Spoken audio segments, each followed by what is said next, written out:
World Press Freedom Day is very important for us as a Union of Journalists of South Sudan. This is because it is a day that we use to create awareness about press freedom. Press freedom is not necessarily only important for journalists. It is important for the entire population because it is through press freedom that journalists can access information and provide this information to the public. And therefore, this is a day that we remind government and also we remind non-state actors that this press freedom is very important. So for us as a Union of Journalists, it's very important. For the journalists also in general and for even media houses, it is very important because for us to be trusted by the public, we must bring credible information. And this credible information we cannot bring when we do not have the press freedom. For example, we have situations where we've seen in the country, for example, the Ministry of Foreign Affairs has been doing this. A press conference is called, people come and then a statement is made and then we are told there is no question. This does not help. And on a World Press Freedom Day, this is a day that we can tell people the importance of this. This is important because you can give us information which may be incomplete in the eyes of the audience. And we can help, say, for example, if you're sending a delegation to the US, how many people are going? When are they going? When are they returning? It is not enough for you to just say, we are sending a delegation to the US, they've already acquired visa, and they are preparing to go. You know? What is the agenda? All these kind of things. So that's why it is important that we promote press freedom. But when we promote press freedom, and we use this day to let the authorities know that we are not promoting it for ourselves, but for the entire population, and by extension, to promote freedom of expression, which is in our constitution. It is not something that we are creating from somewhere, that people should be free to express themselves. And when people are free to express themselves, then problems can always be resolved.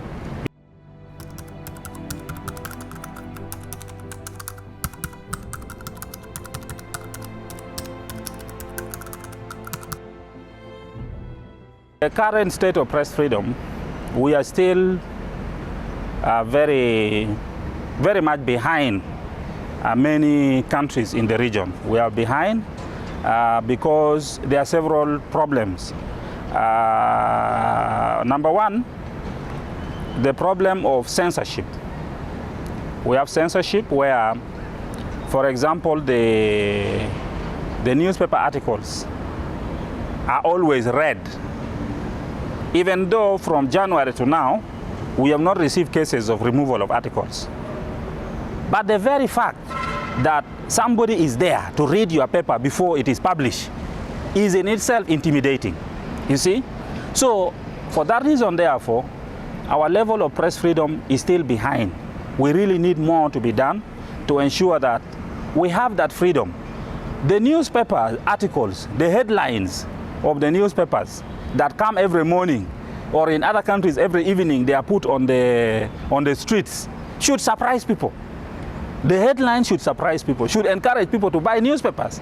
But if the headline does not surprise you, the headline is that the government said Nasir is now under them, the government, I mean, it doesn't surprise anybody because there is censorship, and therefore you cannot investigate a story deeper and expect that that story will come out. You cannot surprise people because the story is already read by some group of people who have even relayed the information to the audience that you want to address using your media. So that is still a very big challenge that needs really to be addressed so that we get to a level. And that has gone on also to the people we interview, the audience, the people, the ordinary South Sudanese people, who we should get their reaction. For example, when America sanctioned South Sudan, when they revoked the visa for those who are holding a valid visa and block everybody from acquiring visa, we want reaction from the ordinary people. But sometimes ordinary people tell you, this is a political thing, I don't want to say. But we need their reaction. And why are people saying that? Because they fear that there might be some repercussion. So really, our level of press freedom is still low because of some of those factors.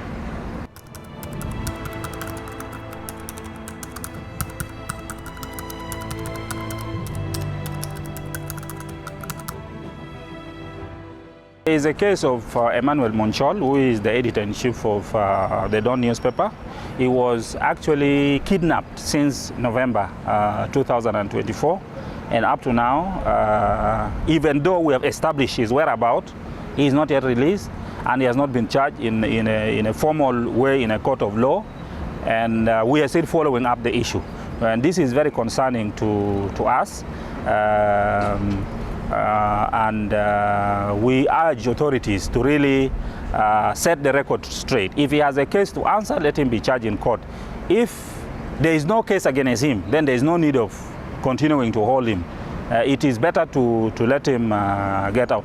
And we always tell the government that this is part of the reason as to why our record, when, for example, the index, the press index is done, we rank very badly because of some of these things. It is very simple. It is black and white. Either somebody has a case or it doesn't have. And if they don't have a case, let them go free. If they have a case, take them to court. Being arrested and also being arrested should be done in a formal way. You know, arrest warrant, we have arrest warrant for you because you are suspected of having done ABCD. Inform your lawyer, inform your family, and you take the person. Nobody can refuse arrest, nobody can resist arrest if the due process is followed. And that's what we are requesting the government. Follow the due process, we don't have a problem. As a journalist, maybe I've committed an offense somewhere, maybe I have a case against me for one reason or the other. We don't refuse that, but do it in a proper way.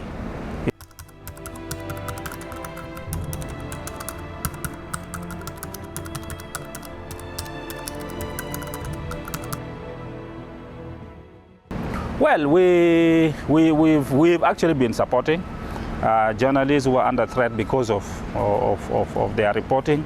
We had a case in northern Baragazal where a journalist had reported about corruption. And in this case, the issue was about salaries that were supposed to have been paid and was not paid, and the money was released from Juba. And there was a lot of threat. We helped him. We even moved him to a certain location for some time until the issue was finally resolved that really the journalist did not have anything wrong that he did. And many other cases that we've handled. We talk to authorities. If it is a state government, we talk to the Ministry of Information, to the governor, and so forth. Those involved is police, national security, as well as if it is a national, also we do the same. We talk to authorities, we talk to people in government, whether they are in parliament, whether they are in the security forces.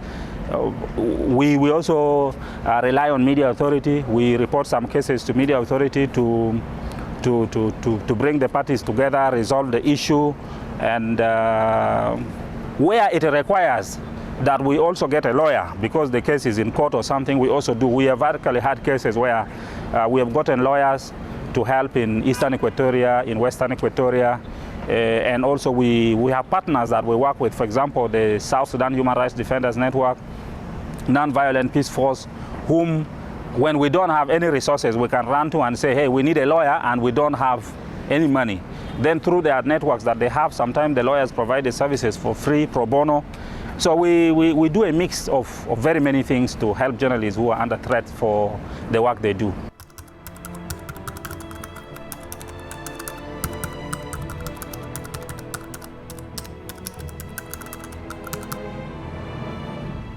Legally, we are not that bad.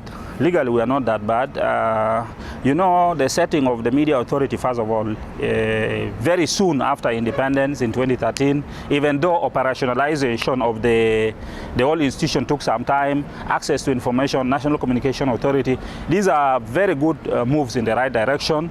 The laws that we have are good, including the Constitution, which provides for freedom of expression, the law that provides for access to information, and also the Media Authority Act, the South Sudan Broadcasting Corporation Act. The laws are actually good. There are a few improvements that need to be made. And this is not really to say that it is bad, because every country has a, you know, as you change, as situations change, human beings change, there is need always to adjust some laws. One of them is the National Security Act, which is Section 13, because Section 13 talks about national security officers monitoring broadcast, media, wireless communication and all these kind of things. So we believe that that is a responsibility that should be under media authority. It's not supposed to be under national security. Another thing is the section in the Penal Code Act that talks about criminal defamation. If I'm not wrong, that is about section 182. It talks about criminal defamation, which is about if somebody has a belief that you have defamed them, they can actually open a criminal case against you. But actually, in our opinion, defamation should be in law of tort, meaning it should be a civil case. So those are some of the areas that need to be reformed. Another issue is there is a bit of contradiction between the Act of Media Authority and the Act of National Communication Authority. There are functions that you find are designated for Media Authority but are also under National Communication Authority. So those things need to be harmonized so that one institution can handle. But overall, our laws are good. The problem is in implementation. That's where we have a lot of problems, because you are free, but then when you go to implement, when you go to do your work, you find people who are blocking you, disregarding the law which provides that you should do your work free. So I think the major thing that needs to be done is advocacy, so that those who are implementing the law understand that this is how we need to implement it to allow us as journalists to do our work freely. For example, if Riek Machar was being arrested, when he was put under house arrest the other time, it was done at night. But even that, when it was done at night, if it was another country, if journalists knew about it, I'm among the people also who had a bit of leakage when it was happening. I could have carried my camera and gone there and seen what would be happening. And because all these are public officials, I would most probably not be blocked if it was in another country. We've seen, like in Uganda, Besigye being arrested in public and people are taking footage and all this. The same happens in Kenya. But here, it is still not possible. There is no law that blocks that when somebody is being arrested, then we should not film him or we should not, you know. But if you go practically, it will not happen.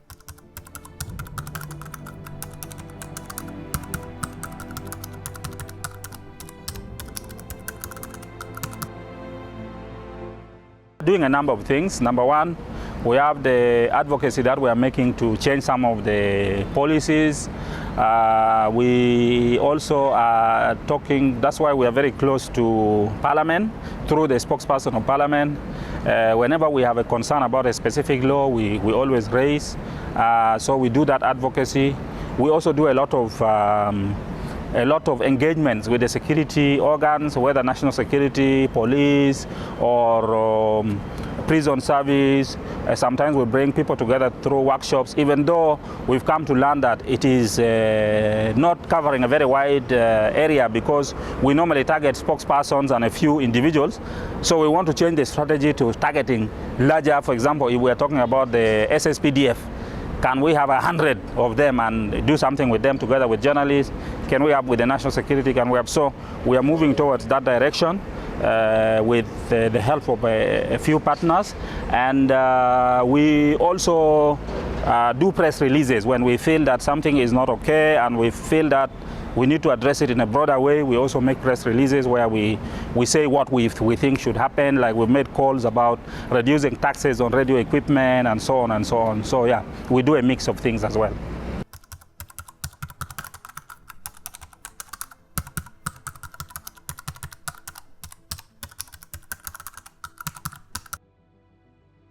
Very well what the journalists are going through, being in the union, interacting with a number of people.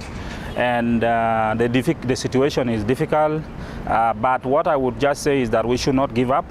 Every generation has a role to play, and as a generation of the current journalists, we have a role to play, and the role is to push as much as possible to open the civic space, to open for us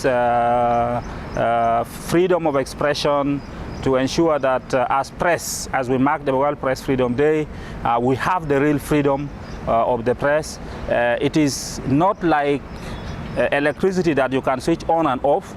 It is a change, it takes time, and we cannot give up. If we give up, we will never achieve anything. So we need to continue pushing, we need to continue talking to authorities, we need to engage them, we need to remind them so that eventually we will have that press freedom that we all yearn for.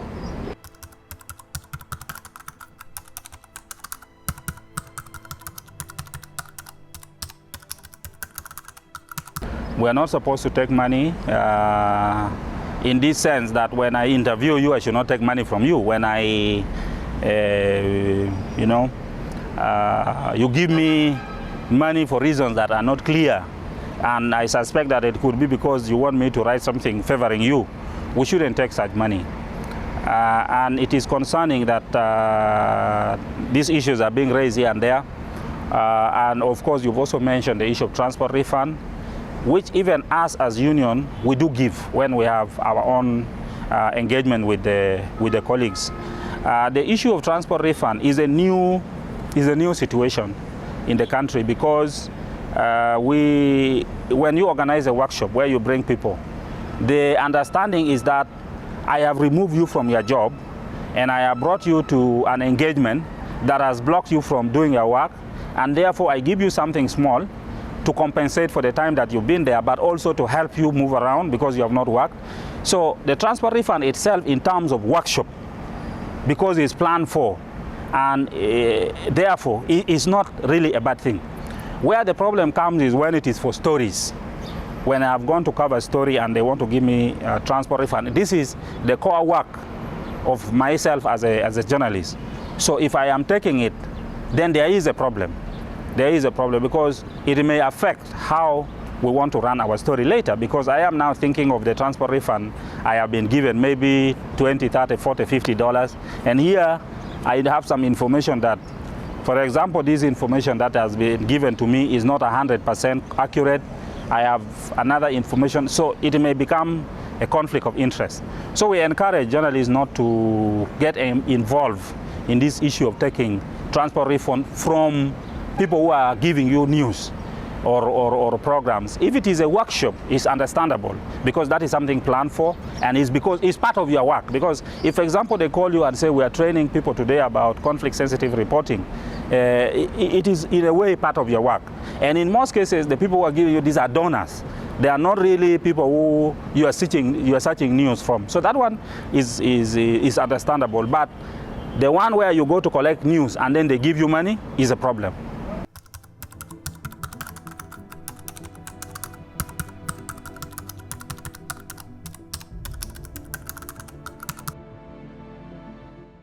I would like to say that South Sudanese people fought for many years for freedom, for democracy, for equality, for justice. There is no democracy without the freedom of the press. There is not going to be justice without the freedom of the press. There is not going to be achievement in terms of development without the freedom of the press. So the government should know that no democracy without press freedom. For the public, it is our duty, and journalists, it is our duty as the general population to push for freedom. Freedom of expression, press freedom, because it is those freedom that will help us address other issues that are concerning us. If I see my brother is being arrested unfairly and procedurally, and I do not have freedom of expression, nobody can know about it. So we all have to work hard to ensure that we have press freedom, and in a broader sense, freedom of expression.